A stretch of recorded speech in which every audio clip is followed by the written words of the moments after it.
Assalamualaikum warahmatullahi wabarakatuh. Baik, bertemu lagi dengan saya Wika Nikaloh Widiarto, Magister Pendidikan. Ya, kita lanjutkan materi mengenai teknik-teknik dalam konseling Gestalt.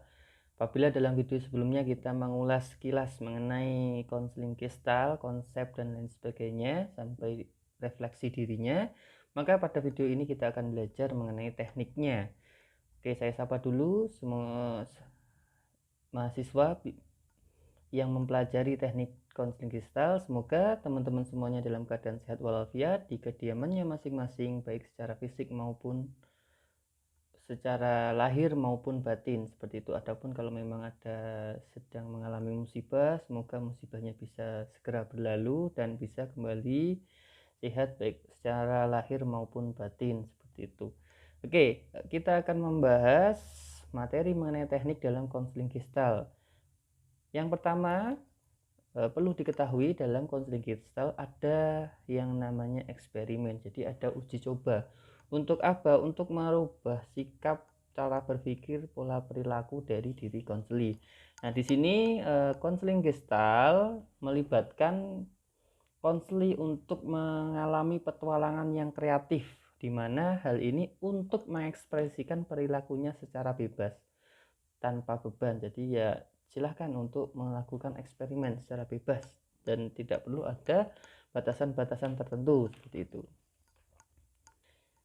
Nah, sifat dari eksperimen yang dilaksanakan adalah spontan sesuai dengan momen tertentu, dan itu menjadi sebuah perkembangan dalam diri konseli. Artinya ketika konseli sudah berani mengambil eksperimen ini, artinya dia sudah melangkah untuk mencoba mengubah permasalahan yang sedang dialaminya, seperti itu.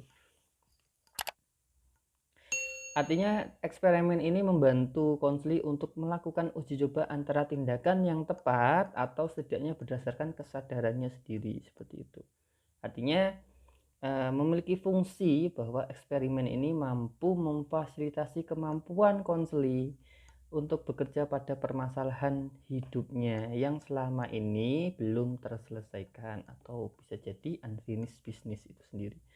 Yang kedua, mempersiapkan konseli untuk eksperimen Gestalt. Nah, ketika konseli akan mengikuti sebuah eksperimen yang mana itu disampaikan oleh konselor Gestalt, maka tentu di sini perlu ada kesiapan pada diri konseli, dan itu juga nanti perlu ada sebuah teamwork atau kerjasama yang terjadi antara konselor dan konseli, di mana ini merupakan pijakan dasar dalam mempersiapkan eksperimen yang akan dilaksanakan dalam konseling Gestalt. Apabila tidak ada kerjasama yang baik antara konselor dan konseli, maka sudah barang pasti teknik yang akan diujikan dalam eksperimen itu tidak akan terlaksana dengan baik, seperti itu. Dengan adanya kerjasama, maka konseli akan percaya dan sepenuhnya terlibat dalam eksperimen yang dilakukan. Nah, eksperimen melibatkan pengalaman, konseli menceritakan pengalamannya dan konselor mengarahkannya dalam sesi konseling yang berlangsung. Oke, selanjutnya ada peran konfrontasi. Nah, peran konfrontasi ini sangat vital dalam atau sangat diperlukan dalam konseling Gestalt, di mana bisa jadi selama sesi konseling berlangsung, konseli itu menyangkal atau denial, menolak, atau bisa jadi dia mengatakan hal-hal yang berlawanan atau tidak sesuai. Yang pertama, dia mengatakan saya menyukai gadis itu. Ternyata setelah beberapa menit, 20 menit sesi konseling berlangsung, ternyata kesimpulan itu yang dikatakan di awal itu berkebalikan. Di akhir dia mengatakan bahwa saya benar-benar benci dengan orang itu dan tidak mau menemuinya lagi. Nah, itu kan perlu ada konfrontasi untuk menindaklanjuti ketidaksesuaian antara apa yang disampaikan di awal dengan yang di akhir sesi konseling tersebut. Artinya dengan konfrontasi ini harapannya tindakan atau ucapan yang diambil konseli itu ketika dirinya tidak benar-benar menyadari masalahnya atau memang sengaja menghindari masalah tersebut, seperti itu. Jadi memang konfrontasi ini sebagai bentuk penyelesaian penghindaran yang dilakukan oleh konseli. Caranya bagaimana? Saya yakin teman-teman semua sudah bisa dengan keterampilan dasar komunikasi yang telah dikuasai oleh teman-teman. Seperti itu. Kemudian yang keempat, mengenai intervensi konseling gestal. Nah, selama sesi konseling gestal itu berlangsung, maka peran konselor dan konselor itu perlu ada kolaborasi dan kerjasama yang baik. Karena apa? Eksperimen atau latihan yang diberikan itu melibatkan kerjasama yang solid antara konselor dan konselingnya, dan konselor harus siap secara penuh untuk mengambil tindakan, tentunya untuk mencapai tujuannya, yaitu permasalahannya agar bisa terselesaikan. Yang pertama ada latihan dialog internal, yaitu di mana cara yang dapat dilakukan untuk mengintegrasikan dan membantu konseling menerima aspek kepribadian yang ditolak, yakni dengan latihan dialog internal. Di sini konselor bisa melakukan pembagian penting antara top dog dan underdog.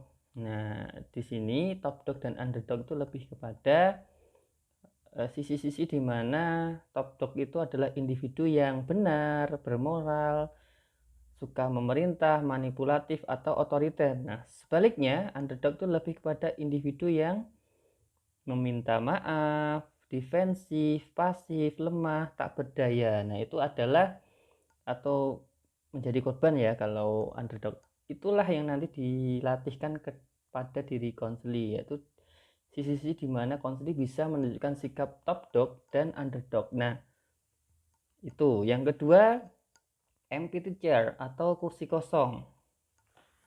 Nah, ini teknik di mana menjadi sebuah kendaraan untuk teknik pembalikan peran yang berguna dalam membawa ke dalam kesadaran fantasi apa yang lain dari diri konseli, baik dari proses berpikir maupun perasaannya. Jadi dalam empty chair ini nanti konseli bermain atau berperan untuk top dog dan underdog seperti itu. Jadi memang latihan tadi itu berkelanjutan ya, yang pertama dialog internal, kemudian empty chair-nya seperti itu. Nah, selama peran atau teknik empty chair dilaksanakan, konseli seling berdialog dengan dirinya sendiri dengan peran top dog dan underdog yang tadi sudah dilatihkan. Artinya nanti dengan peran ini diharapkan konseli bisa menerima perbedaan yang ada dan mampu mengintegrasikannya. Artinya ketika sisi konseli top dognya muncul dan sisi konseli underdognya yang dominan seperti itu, maka bagaimana menyeimbangkannya seperti itu. Dengan demikian harapannya ada kesadaran perasaan atau sisi-sisi yang ditolak oleh diri konseli, yang itu diperankan dalam top dog dan underdog di empty chair itu sendiri. Yang selanjutnya adalah teknik proyeksi masa depan. Nah, ini lebih dirancang untuk membantu konseli mengekspresikan dan mengklarifikasi keprihatinannya tentang masa depan. Jadi seringkali konseli itu terlalu khawatir dengan masa depannya sehingga akhirnya dia lebih memilih untuk tidak melangkah. Nah, di sini lebih kepada teknik ini membantu konseli untuk bisa melawan ketakutan atau kekhawatirannya dari masa depan yang bisa jadi itu suram atau belum jelas menurut konseli. Melalui teknik ini, konseli dilatih dengan cara menyediakan peristiwa-peristiwa tertentu yang perlu diantisipasi untuk dilatihkan saat ini dan konseli memerankannya. Jadi ada simulasi-simulasi di mana konseli dilatih apabila ada peristiwa seperti ini maka responnya bagaimana, kalau peristiwa B bagaimana responnya, peristiwa C bagaimana responnya. Nah, itu untuk melatih masa depannya yang mungkin konseli merasa suram seperti itu. Kemudian making the round atau membuat putaran. Teknik ini seringkali dilakukan secara berkelompok yang melibatkan peran aktif anggota kelompok untuk mengungkapkan hal-hal tertentu yang selama ini ditolak. Jadi dengan adanya kelompok, konseli secara bergiliran mampu mengungkapkan tema-tema tertentu yang selama ini tidak disampaikan secara publik. Jadi misalkan anggota kelompok satu dan lainnya sudah berani mengungkapkan tema tertentu yang ada dalam dirinya dan itu menjadi sebuah unfinished business, maka itu bisa jadi menular ke yang lainnya, seperti itu. Artinya teknik ini membantu konseling untuk menyiapkan dirinya menghadapi maupun mengambil resiko, mengungkapkan dirinya, dan melakukan eksperimen dengan perilaku yang baru, seperti itu, sehingga akan terus tumbuh perubahan yang positif dalam diri konseli. Kemudian ada reversal exercises atau latihan pembalikan. Ini digunakan ketika konseli mengalami konflik atau perpecahan dalam dirinya sendiri. Artinya di sini konselor berperan aktif ketika menggunakan teknik ini, yaitu mengidentifikasi peran yang berbeda dijalani konseling dalam situasi yang paradoks atau yang berlawanan. Jadi memang peran konselor dalam mengidentifikasi ketepatan konselor juga menjadi sebuah poin penting itu sendiri. Adapun konseli berperan sebagai seseorang yang memunculkan kecemasan dan berhubungan dengan bagian-bagian yang selama ini ditolaknya. Dan di sini konselor membantu memeriksa sisi-sisi paradoks yang muncul. Kemudian bagaimana hal itu dilawan, seperti itu. Artinya dibalik.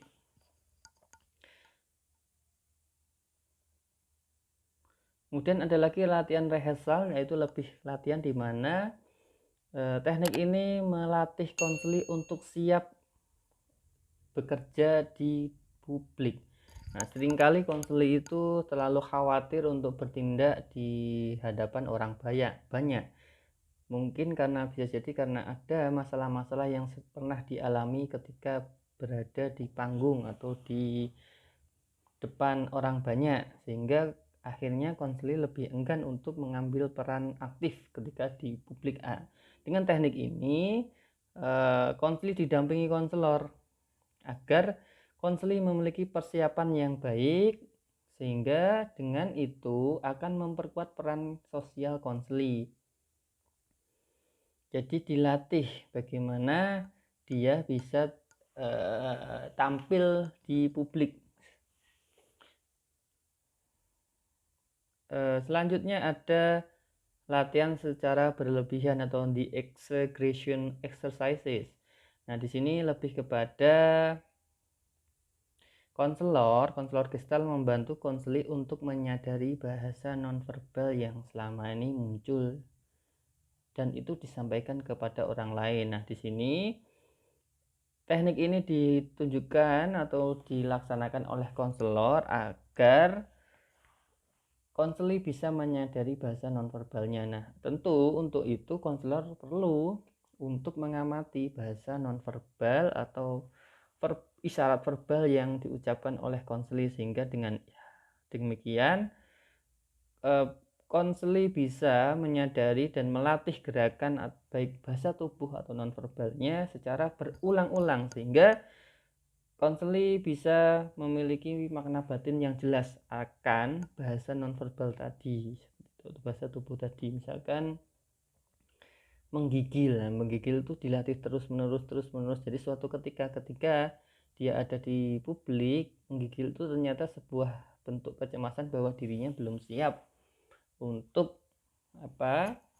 tampil di publik. Maka dengan demikian ya berarti kan kita tinggal latih untuk konseli bisa siap berhadapan di publik. Kemudian yang selanjutnya adalah tetap dengan perasaan atau staying with the feeling. Nah, di sini lebih kepada bagaimana hubungan konseling yang kuat dan itu dibangun atas kepercayaan, sehingga tidak ada penerimaan yang menghakimi atau tidak menghakimi. Jadi maksudnya tidak ada penghakiman atas diri konseli. Kemudian menumbuhkan keselamatan yang dibutuhkan konseli untuk tetap dengan perasaan yang tidak menyenangkan dialami oleh konseli. Nah, seringkali perasaan yang tidak menyenangkan itu sengaja dihindari oleh diri konseli karena memang ingin dilupakan misalkan, padahal kalau hal itu dilakukan secara terus-menerus itu bukan malah menyelesaikan masalahnya.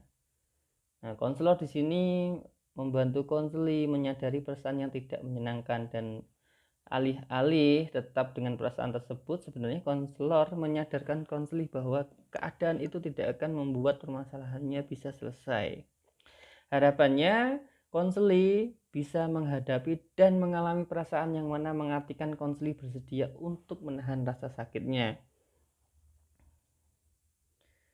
Artinya konseli dibantu oleh konselor untuk menyadari perasaan yang ditolaknya selama ini. Dengan demikian diharapkan akan tumbuh menjadi perilaku yang baru dalam diri konselinya. Nah, itu tadi pembahasan mengenai teknik-teknik dalam konseling Gestalt. Semoga materinya bermanfaat, dan sebelum saya tutup, untuk refleksi diri dan pertanyaan diskusinya yaitu, nah, tadi ada dialog internal, kemudian top dog, underdog. Yang ingin saya, atau pertanyaan refleksi diri dan diskusinya itu lebih kepada, cobalah kalian membuat sebuah verbatim mengenai pelaksanaan empathy chair, di mana di dalam empathy chair itu konseli itu memerankan peran top dog dan underdog. Itu saja. Kemudian jelaskan secara rinci. Oke, saya rasa satu saja cukup. Kalian latih top dog underdog sampai empathy chair itu sendiri. Diskusikan dengan kelompok kalian. Saya rasa cukup untuk materinya, dan refleksi diri maupun pertanyaan diskusinya saya akhiri untuk materi teknik dan teknik konseling Gestalt. Saya mohon maaf kalau ada salah kata. Terima kasih. Akhir kata dari saya, wassalamualaikum warahmatullahi wabarakatuh.